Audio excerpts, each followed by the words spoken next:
Marcus Williams stood on the sidewalk, smiling so wide it almost hurt his face. He had worked all summer at the grocery store, bagging groceries, stocking shelves, and carrying boxes heavier than his own body weight.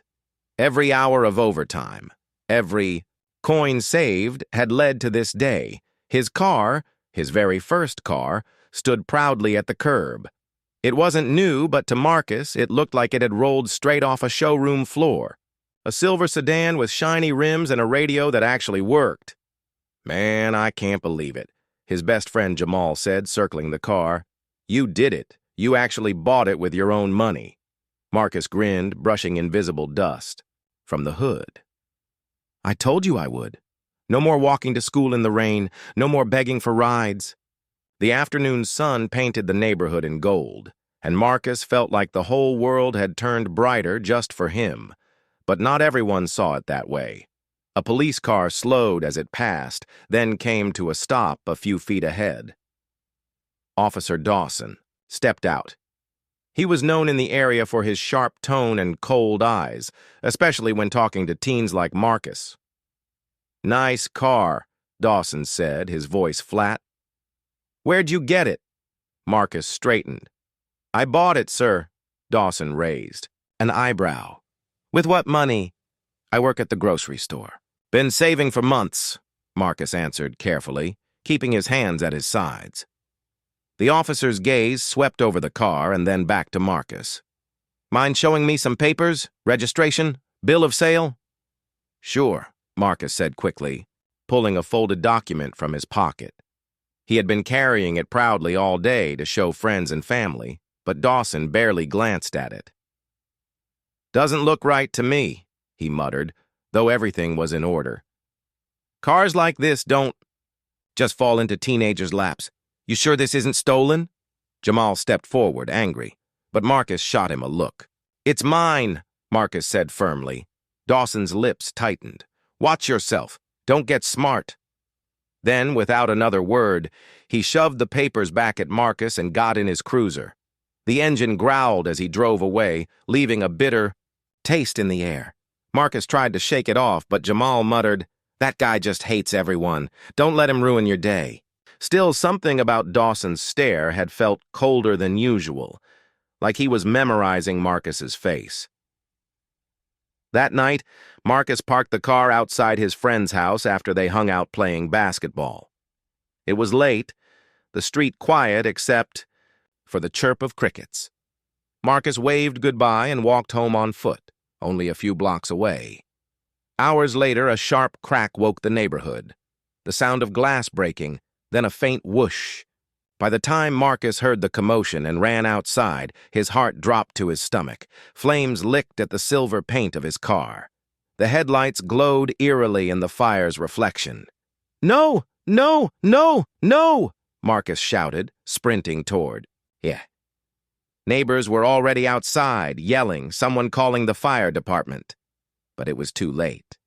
The fire roared, black smoke curling upward into the night sky. Jamal ran up barefoot, eyes wide. "Marcus, what happened?" Marcus could barely speak. I don't know. I just..." The fire truck arrived within minutes, sirens slicing through the darkness, but by then the car was no more than a burning shell.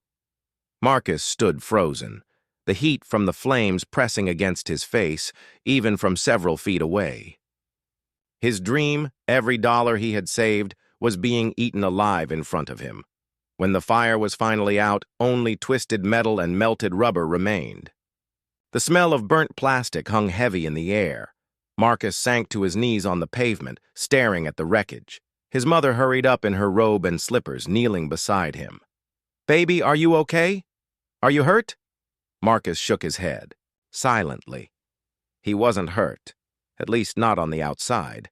But inside, something burned worse than the car itself.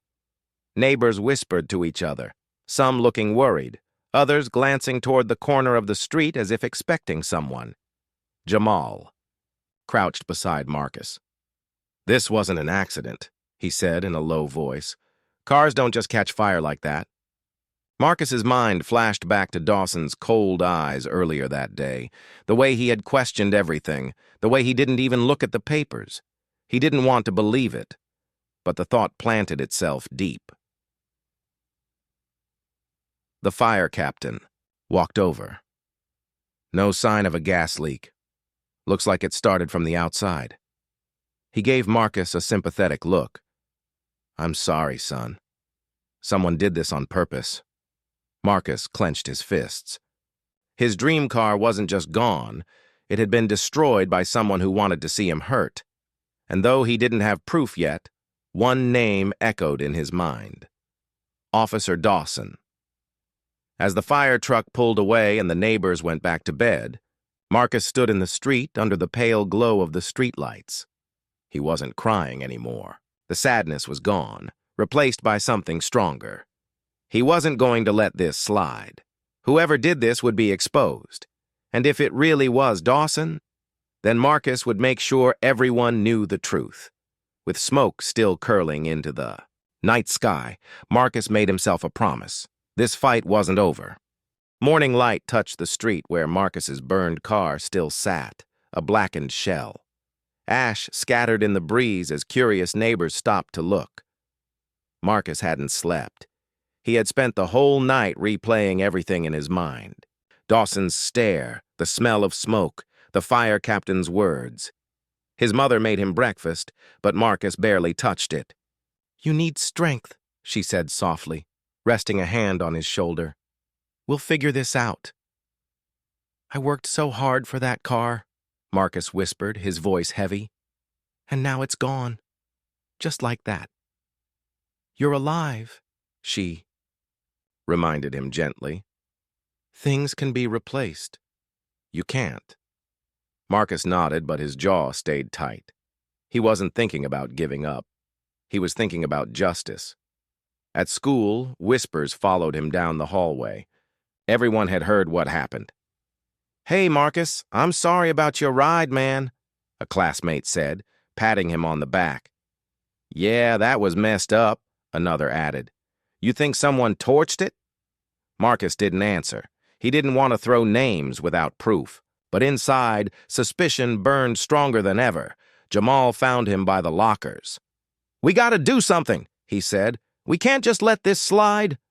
"I know," Marcus replied. "But if we just accuse someone without evidence, no one will believe us. Especially not about Dawson." "You really think it was him?" Jamal asked. Marcus stared at the floor. "He questioned me yesterday like I didn't deserve my own car. Then this happens the same night? It can't be a coincidence." Later that afternoon, Marcus went back to the street where it happened. He studied everything carefully. That's when he noticed a small security camera fixed to the corner of a shop nearby, its lens pointing right at the spot where his car had burned. Hope flickered inside him. Marcus stepped inside the shop. The bell above the door jingled. A middle-aged man behind the counter looked up. "Can I help you, son?" the man asked. Marcus nodded. "My car was burned out front last night. I saw you have a security camera. Could I see the footage?" The shopkeeper frowned, glancing nervously at the door. I'm not sure I should get involved." "Please," Marcus said, voice steady but urgent. "I just need to know who did it. I'm not trying to cause trouble. I just want the truth." The man hesitated, then sighed. "All right, give me a minute." He disappeared into a small office behind the counter and returned with a laptop. Together, they rewound the footage. The screen showed the quiet street late at night. Then a figure appeared, moving quickly, wearing dark clothing. Even in the dim light, Marcus could see a shape that looked like a uniform. The person stopped near Marcus's car, bent down, and after a few minutes, flames burst to life. Marcus's heart pounded. He couldn't see the face clearly, but the build, the stance. It looked exactly like Officer Dawson. Can I get a copy of this?" Marcus asked. The shopkeeper glanced around nervously again. "I'll send you a clip, but you didn't get it from me, understood?" Marcus nodded firmly. Thank you. I won't forget this. By evening, Marcus had the video on his phone. He showed Jamal, who whistled low. That's him, no doubt. What are you gonna do? I'm not going to the police, Marcus said. Not yet. If I go to them now, they'll just protect him. I need someone outside the system. Jamal's eyes widened. Like who? Marcus thought for a long moment. Then he remembered an article he'd seen online. A journalist named Clara Hayes who reported on local corruption. She was known for being fair and fearless. I'm going to show this to Clara Hayes, Marcus decided. She'll know what to do. That night, Marcus sat at his desk drafting an email to the journalist. His fingers shook as he typed. He attached the video clip and explained what had happened, step by step. Before hitting send, his mother knocked on the door. Marcus, you've been quiet all day. Are you all right? I'm fine, he said quickly, sliding his phone screen down. She sat on the edge of his bed. Baby, I know you're angry, but don't do anything reckless, you hear me? We'll get through this. I know, Marcus said softly. He didn't want her to worry, but deep down, he knew this wasn't going away unless he took action. After she left, Marcus pressed send. The email whooshed off into cyberspace, carrying his hope with it. The next morning, his phone buzzed. It was a reply from Clara Hayes herself. Marcus, I believe you.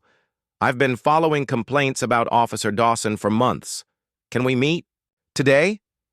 Marcus felt a surge of relief and excitement. Finally, someone was listening. But as he walked to school, a black and white cruiser rolled slowly up beside him. The window lowered, and there was Dawson, sunglasses hiding his eyes but not the edge in his voice. Morning, Williams, Dawson said smoothly. Rough night, huh? Shame about your car. Marcus froze but forced himself to stay calm. Yeah, real shame. Dawson's lips curved in something that wasn't quite a smile. You're not thinking about causing trouble, are you? Sometimes when people dig too deep, they find things they don't like. Marcus's pulse hammered in his ears. He said nothing, just stared straight ahead until Dawson finally drove off. When the cruiser disappeared around the corner, Marcus let out a shaky breath. The threat was clear. Dawson knew he was looking for answers. But instead of scaring him, it made Marcus more determined than ever. If Dawson thought fear would shut him up, he was wrong. That evening, Marcus prepared to meet Clara Hayes, ready to take the first real step toward justice. And deep down, he knew this was only the beginning. The cafe on Main Street smelled like roasted coffee beans and warm bread. Marcus sat at a small table by the window, tapping his foot nervously. Every time the door opened, his eyes darted up. Then she walked in, Clara Hayes, wearing a gray blazer, holding a leather notebook. She looked serious, but her kind eyes softened when she spotted him. Marcus Williams? She asked, offering her hand. Yes, ma'am. He shook it firmly. Call me Clara, she said with a smile. Let's talk. Marcus pulled out his phone and showed her the video. This is from a security camera outside the shop where my car burned. You can't see his face clear, but look at his build. That's Officer Dawson. Clara leaned close, watching carefully. She replayed the clip 3 times, scribbling notes. The figure is definitely wearing something like a uniform. And you're sure about Dawson? Marcus nodded. He questioned me about my car the same day it was burned. Then he threatened me yesterday. Threatened you? Clara's pen stopped moving. He drove up next to me on the way to school, Marcus explained. Said I shouldn't dig too deep or I'd find things I don't like. Clara frowned. Classic intimidation. But this is serious. If we're going to use it, we need to make it airtight. Marcus leaned forward. So what do we do? Clara thought for a moment. I'll have my tech guy enhance this footage. If we can't see his face, we might be able to confirm other details. Badge, patrol car number, even the way he walks. She closed her notebook. But I need more than just one video. We'll look for other cameras nearby. Any witness statements? And Marcus, I want you to be careful. Dawson will know someone's watching him now. Marcus nodded. I'm not backing down. I worked for that car. He destroyed it like it meant nothing. Clara's eyes softened. This isn't just about a car. This is about truth. If Dawson really did this, we'll prove it. But we'll do it smart. The next few hours were a blur. Clara drove Marcus around the block where the fire happened. Together, they spotted 2 more security cameras, one on a hardware store, another on an apartment building. The hardware store owner, a tall man with kind eyes, was hesitant at first. I don't want any trouble, he muttered. Clara handed him her card. This isn't trouble. This is justice. If someone burned this young man's car, they might do worse next time. That seemed to sway him. He went inside and returned with a USB drive. The apartment manager was even more cautious. I'd need a legal request to share footage, she said firmly. Clara smiled. Understood. I'll have a lawyer friend call you. Later that day, Marcus sat in Clara's office, a small room cluttered with files, framed photos, and sticky notes covering the wall. Clara's tech partner, Luis, was at a computer. I cleaned up the first video, Luis said, turning the screen. You can see more now. Look at the way the figure walks. Heavy steps, slight limp on the left leg. Marcus nodded instantly. That's him. Dawson hurt his ankle last year, everyone knows. And there's something else, Luis added. Zoom in here and see that shape on the shoulder? That's a standard issue police patch. And here? He froze the image again. You can almost make out the patrol car parked a few feet away. Marcus's heart raced. This is real proof. Clara smiled faintly. It's getting stronger, but we'll need to confirm which patrol car Dawson was using that night. That evening, Marcus walked home alone, thinking about everything that had happened. The streets were quiet, but he felt uneasy, like someone was watching.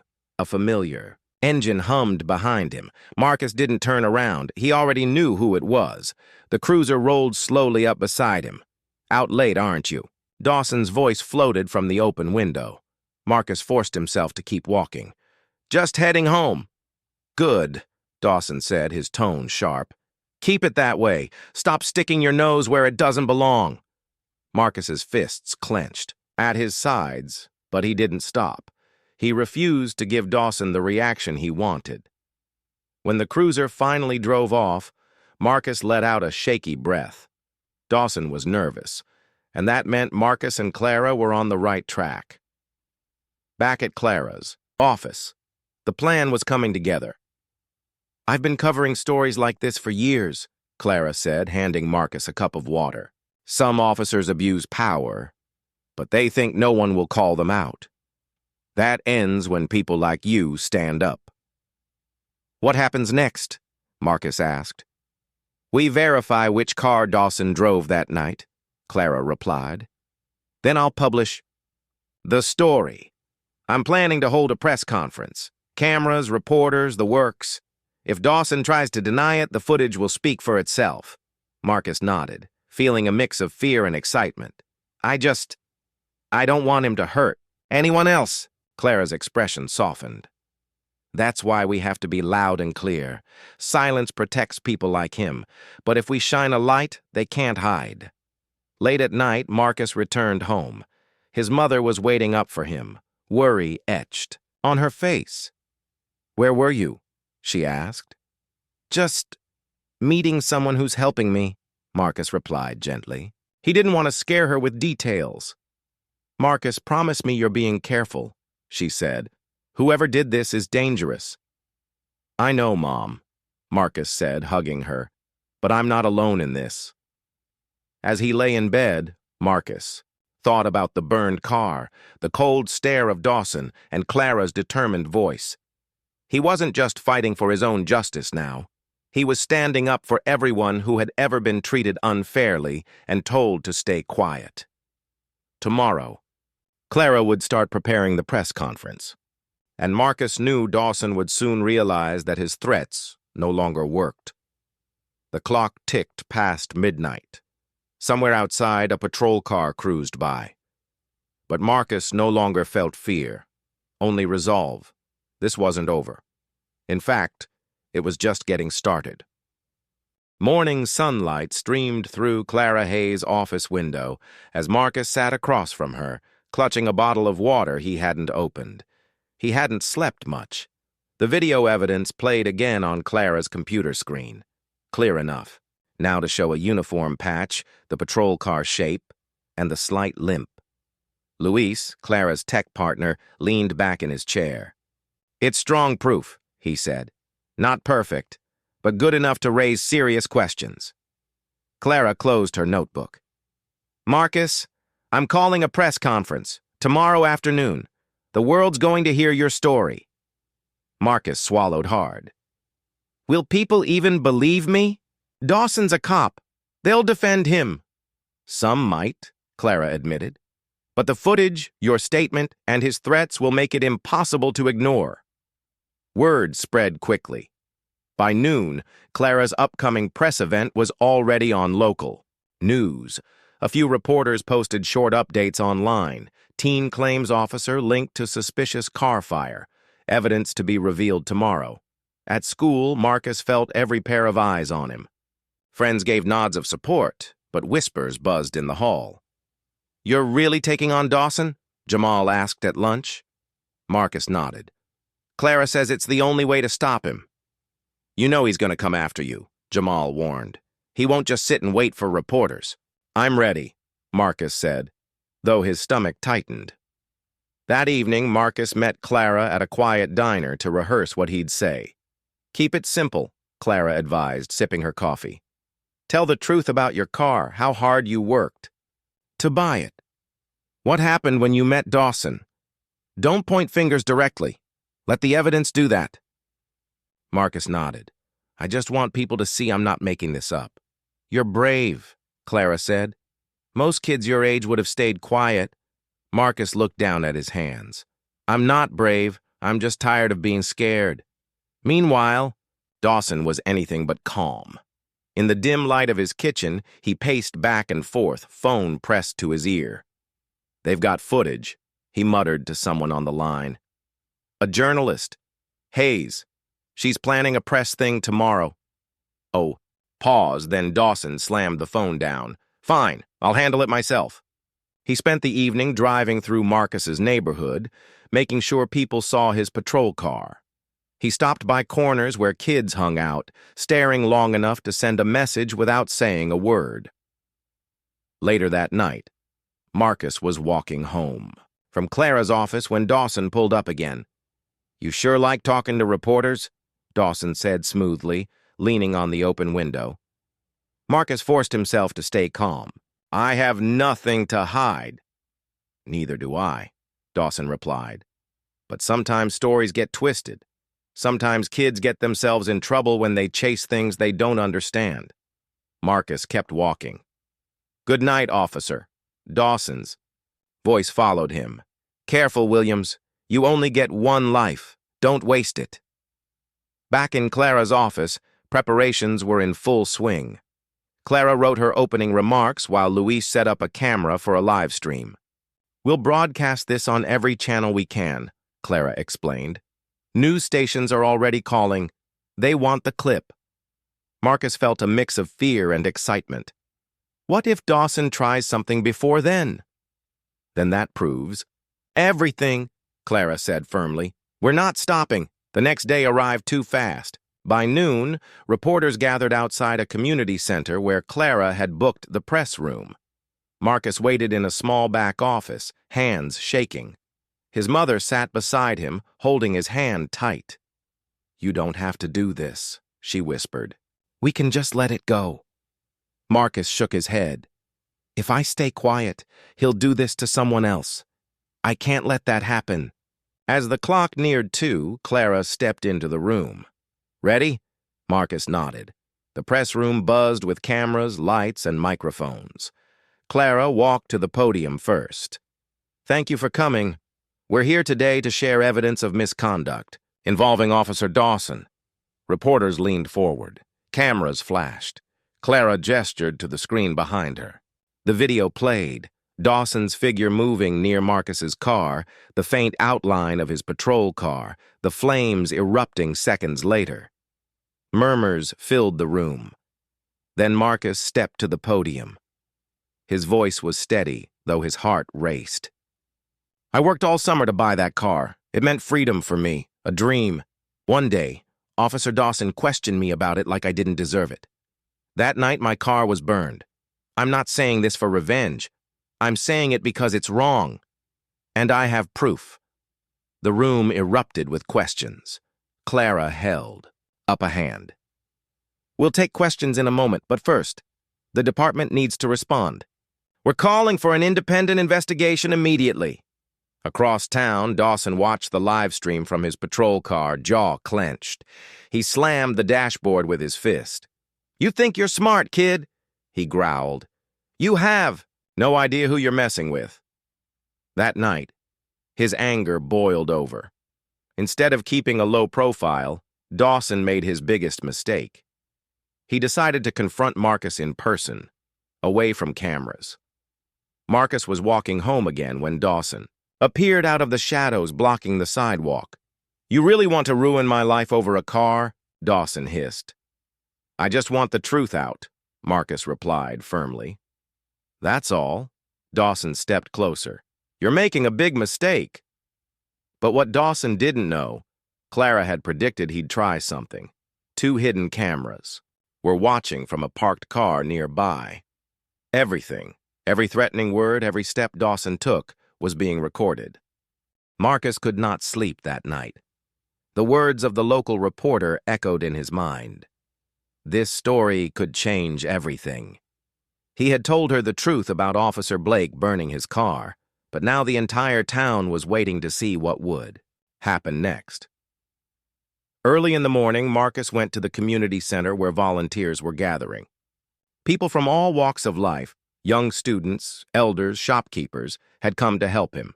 They were raising funds to repair the damaged car and show support. Marcus stood quietly as a teacher from his old school spoke to the crowd. We're not just fixing a car, the teacher said. We're standing for fairness.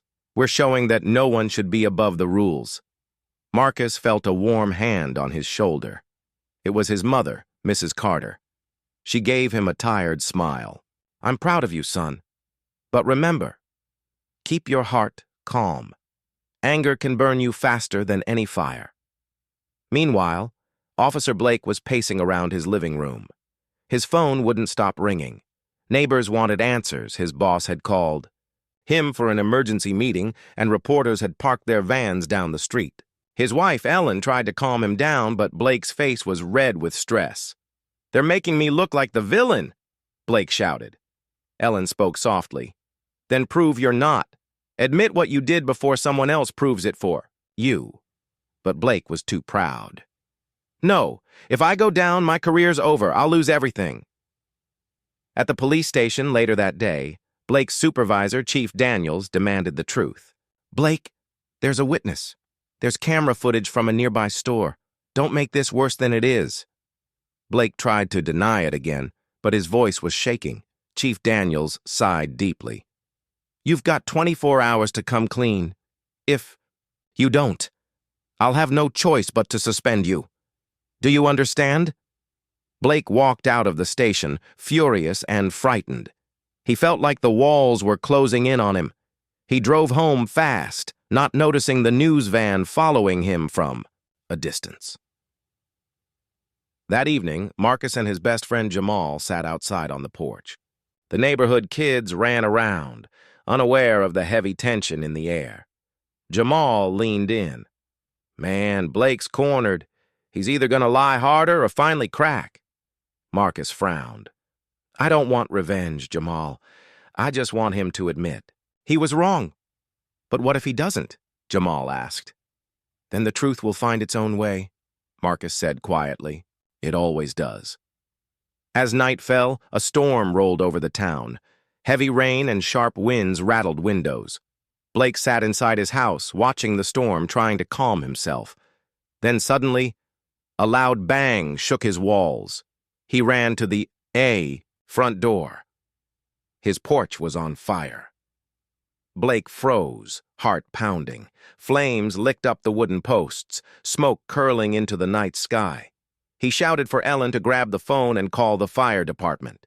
Neighbors came running, some holding umbrellas, others already filming with their phones. Rain poured down, but the wind made the fire grow faster than anyone expected. By the time the fire trucks arrived, half the porch was gone, and smoke had reached the upper windows. Blake and Ellen stood in the street, soaked in rain, coughing from the smoke. Reporters who had been waiting down the street were now rolling their cameras, capturing every second. Marcus watched from 2 blocks away. He had heard the sirens and followed out of concern, not malice. When he saw Blake's house burning, his chest tightened. This wasn't justice. It was chaos. But the crowd was already whispering. Some people assumed Marcus had done it. Others thought it was karma. Marcus clenched his fists. He wanted to shout that he had nothing to do with it, but his mother appeared beside him and whispered, "Stay calm, son. The truth will show itself." When the fire was finally put out, reporters swarmed Blake. "Officer Blake, do you believe this was retaliation for burning Marcus Carter's car? Will you take responsibility for your actions now?" Blake looked around at the cameras, his neighbors, his boss standing near the curb. His pride fought against the weight of the truth. Rain dripped off his face as he glared at Marcus in the distance. "This isn't over," Blake muttered to himself. Marcus held his ground, saying nothing. His silence was louder than any words. That night, the entire town buzzed with talk. Some felt sorry for Blake. Others thought justice was finally coming. Social media lit up with videos of the burning porch and rumors flying in every direction. But Marcus lay awake in his room, uneasy. He didn't want anyone hurt, not even Blake. He just wanted honesty. Now, with everything spiraling out of control, he wondered what would happen next. Officer Raymond Cole sat alone in his car outside the police station, the early morning sun cutting sharp lines across the dash. His hands gripped the steering wheel, but his thoughts spun like a storm. All night he'd been replaying the fire. Not the one he'd started, but the one that had destroyed his own home. The smell of smoke still clung to his uniform. He had lost everything, yet he could not shake the image of Jamal's face when the boy's car burned. Inside the station, whispers followed him like a shadow.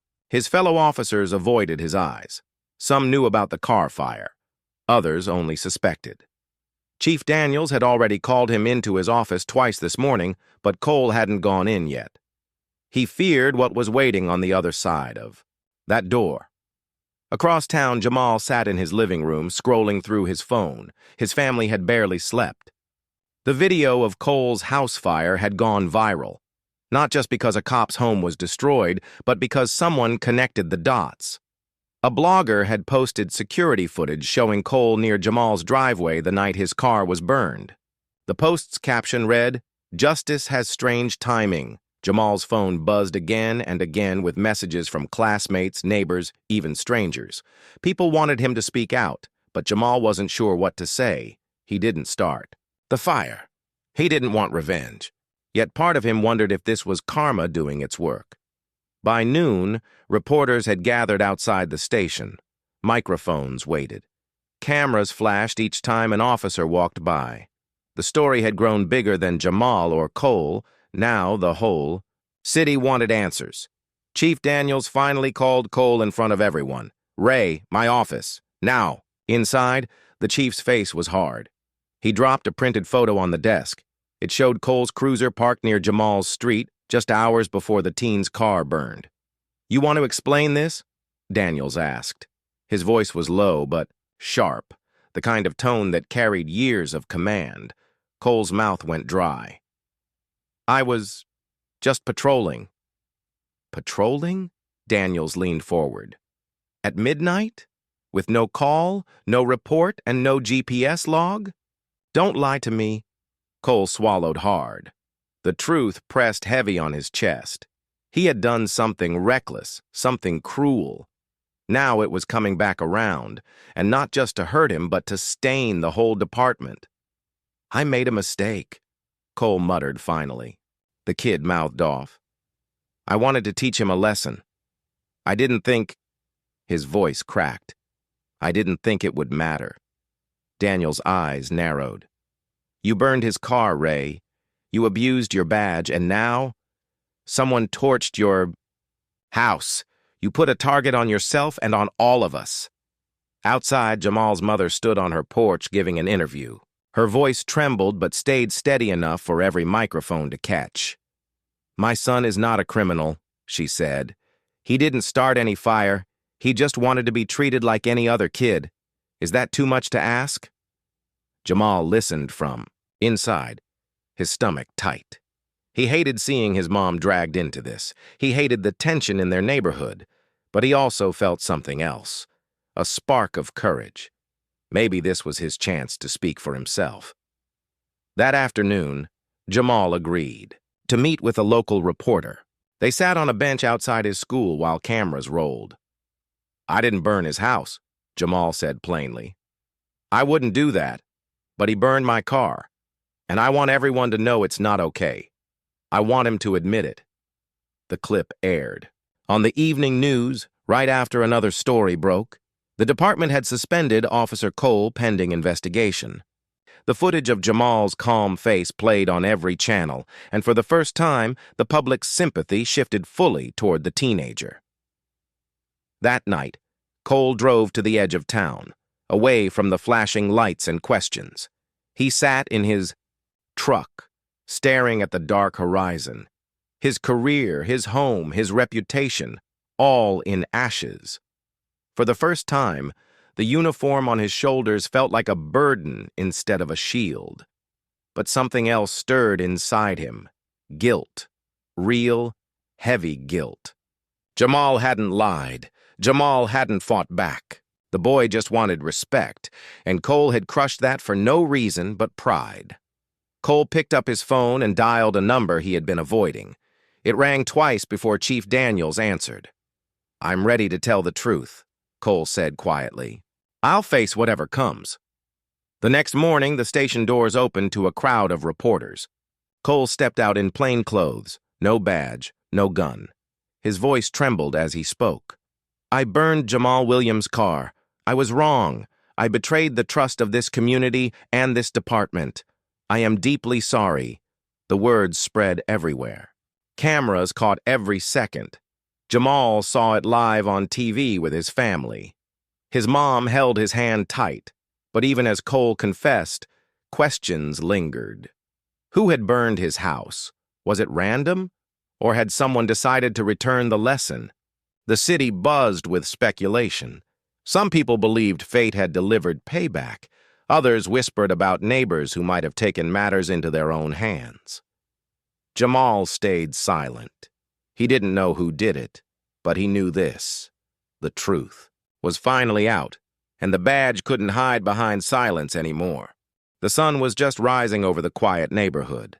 A soft orange glow touched the rooftops as the city slowly woke up. But at Mark's house, there was no peace. Smoke still lingered in the air from last night's fire. The blackened walls and charred windows told a story that no one could ignore. Neighbors gathered outside, whispering to each other. Reporters lined the street, holding microphones and cameras. Police vehicles blocked the road, but not to protect Mark. They were there to investigate. Mark stood on his driveway, his uniform gone. His eyes were tired and full of regret. He looked like a man who had aged 10 years in just 24 hours. He saw the cameras pointing at him, the same cameras he had ignored when he hurt someone else. Now they were showing the world his fall. Across the street, Jamal walked toward him.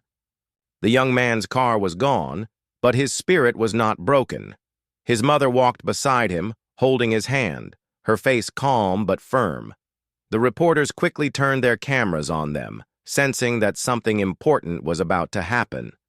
Mark swallowed hard. He had spent the night replaying his own actions in his mind, burning Jamal's car, lying to everyone, and thinking his badge made him untouchable. Now his own house had burned, and everyone knew about his cruelty. Jamal stopped a few steps away. The street was silent except for the clicking of cameras. People waited to see what the young man would say. Would he shout? Would he demand revenge? But Jamal just took a deep breath and spoke in a steady voice. "Yesterday, you tried to destroy me," Jamal said. "You burned my car. You thought no one would care, but people do care. And now, the world sees you for what you are."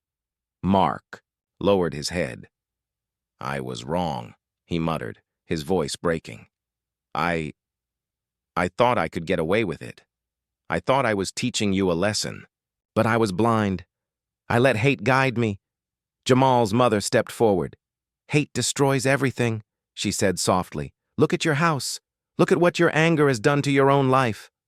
Mark's lips trembled. "I didn't set the fire. I swear I didn't." "I know," Jamal replied. "But now you understand how it feels when something you love is taken from you, and you understand what it's like when everyone is watching." The chief of police arrived at that moment. She walked up, holding some papers. "Mark," she said firmly, "you're suspended from duty. There will be a full investigation. What you did to this young man was wrong. The department does not protect officers who abuse their power." The crowd murmured. Some neighbors looked shocked. Others nodded in agreement. Justice was finally moving forward. Mark looked at Jamal again. "I'm sorry," he said. "I can't fix what I did, but I'm sorry." Jamal nodded slowly. "I don't need you to fix it," he said. "I just need you to change. Maybe this fire was a message, not from me, not from anyone else, but from life itself."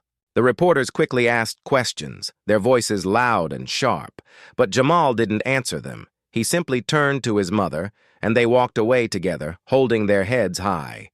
They had won, not with anger, but with truth. Later that day, the footage played on every local news channel. The images were powerful: the burned house, the fallen officer, the calm young man who refused to hate back. People all over the city began to talk. Some who once ignored injustice now wanted to take a stand.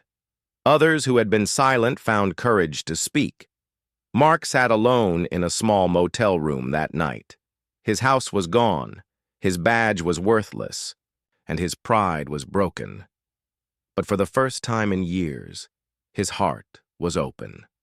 He remembered Jamal's words. Maybe this fire was a message.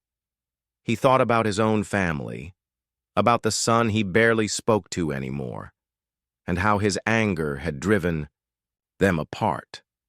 He thought about the years he spent treating people like enemies instead of neighbors. A tear slid down his cheek. It wasn't just his house that had burned. It was the walls he built around his own heart. The next morning, Mark went to the police station, not to defend himself, but to confess everything. He told the truth about burning Jamal's car. He accepted his punishment without excuse.